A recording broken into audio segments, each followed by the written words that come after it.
This is a bonus lesson that's not in the book, but I just wanted to show you how to do it. This is Systems of Equations in 3 Variables, 8.5c. We have learned to solve systems of equations in 2 variables as the ordered pair of the intersection of 2 graphed lines, x, y. The solution of a system of equations in 3 variables is called an ordered triple. It would be x, y, z. Just as an ordered pair makes 2 equations true, an ordered triple makes 3 equations true. The solution of a linear system of equations in 2 variables is 2-dimensional and can be drawn on a flat piece of paper.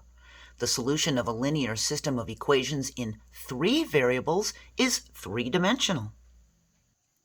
So in 2 equations, we could draw our 2 graphed lines on a flat piece of paper with an x and y axis. For an ordered triple for 3 variables, it would be on a 3D plane like this. To solve a system of equations in 3 variables, we can use the substitution method or the elimination method. We learned about the substitution method in videos 8.2a, b, and c, and we learned about the elimination method from video 8.3a all the way up to now. Now, since the graph of the solution requires a 3D plane, we solve them algebraically. It wouldn't make sense to solve them graphically. So I want you to see that we have our first equation, our second equation, and our third equation. And I've numbered them 1, 2, 3. But let's color code each equation differently to keep track of what we're doing. So equation 1 is going to be green, equation 2 is going to be orange, and equation 3 is going to be pink. So here we have our 3 equations for our system. These are all the original equations, and we begin by multiplying equation 1 by a -1 and adding it to equation 2 to eliminate x from equation 2. We multiply it by -1, we get a -x minus y minus z minus 4. We add it to equation 2, the original equation 2, to eliminate x from equation 2. We get a 0 pair here. We have minus x plus x. That's eliminated.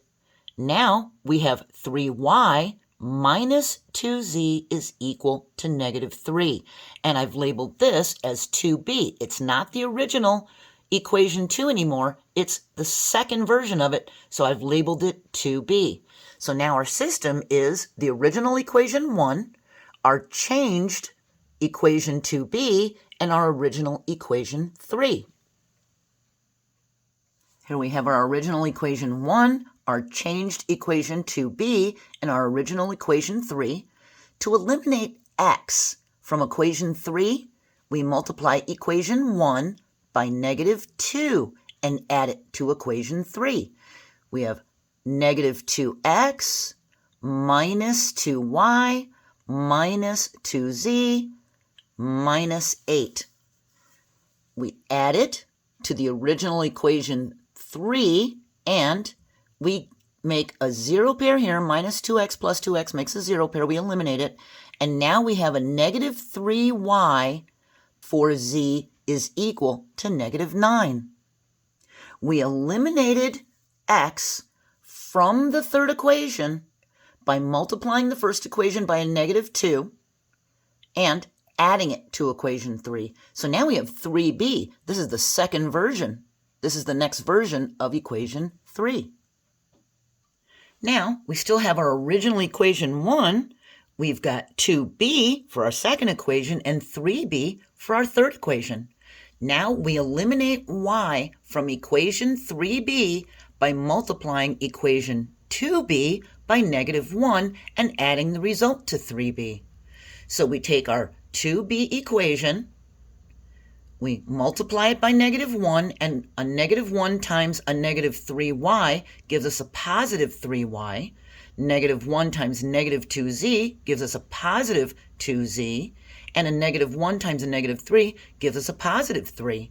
Now we can add it to our 3b, our second version of equation 3, and we have a positive 3y plus a negative 3y. That's going to make a zero pair and eliminate it just like we wanted to. We wanted to eliminate y. And we have plus 2z minus 4z is going to give us a negative 2z, and 3 plus a negative 9 is going to put us into the negatives with a negative 6. Now we solve this 3c, it's the third version of our third equation for z. We have negative 2z is equal to negative 6. We divide both sides by this coefficient, negative 2. We get the same numerator and denominator, so we have 1z, and negative 6 divided by negative 2 is a positive 3. When we divide a negative by a negative, it makes a positive. Now we can substitute 3 for z in equation 2b to solve for y. So here we have the second version of equation 2b, and we substitute 3 for z in this equation to solve for y. We have 3y plus 2 times 3 is equal to 3. Well, that would be 3y plus 6 is equal to 3. We can subtract 6 from both sides of the equal sign to create a zero pair here, eliminate it. We now have 3y is equal to negative 3. 3 minus 6 puts us into the negatives with a negative 3. We divide both sides by this coefficient 3. We get the same numerator and denominator, so that's 1y. And a negative 3 divided by a positive 3 gives us a negative 1. We found that y is equal to negative 1 and z is equal to 3. Now we can use these values to substitute into the original equation 1 to solve for x. So now we're solving for x as y is equal to negative 1 and z is equal to 3. We substitute negative 1 for y in equation 1 and 3 in equation 1. We have x plus a negative 1 plus 3 is equal to 4. We combine these like terms on the left side of the equation, and we have x plus 2 is equal to 4. We subtract 2 from each side of the equation, create a zero pair here and eliminate it, and we know that x is equal to 2. Our ordered triple solution is written in alphabetical order, x, y, z, as 2, negative 1, 3. We can substitute these values into the 3 original equations to verify they make the equations true. We're finished with lesson 8.5. We're moving on to module 9. We're going to be talking about translations. This was a bonus lesson, so I don't expect you to memorize how to solve a system of equations in 3 variables for an ordered triple, but I wanted to show you that it exists and it can be done. Amazingly, this was Algebra 2. If you were able to follow it, good for you. Have a wonderful day and join me for Module 9. Bye.